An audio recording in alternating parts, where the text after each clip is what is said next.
We're going to be showing you how to make a quinoa bean and fresh vegetable meal.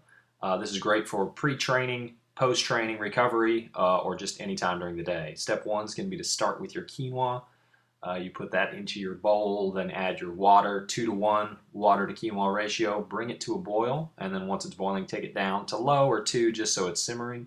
Set your timer for 15 minutes, that's about right, and stir that occasionally.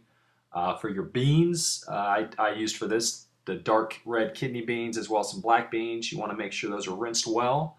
And then the vegetables here. You're free to use whatever you want. The leafy stuff there, that's kale that we used for this. For my tomatoes, I like to cut them along the inner ridges, and then you keep the mushy stuff out of it or it stays contained. So you quarter that and then cut them into about a 1/4-inch chunk and throw them in with your beans into a big mixing bowl. And moving on to the cucumbers here, I cut them into fourths, and then I'm going to twist it and do the same thing the opposite direction.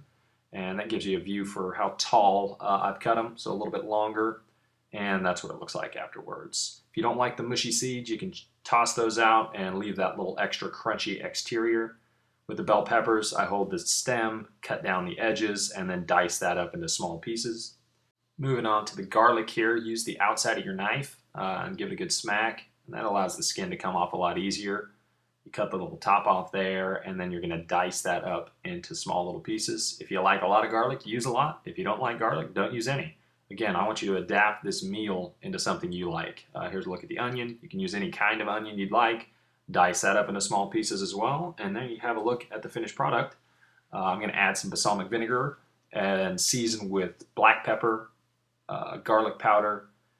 If it was just me eating it, I would do some red chili pepper as well. I like my stuff spicy.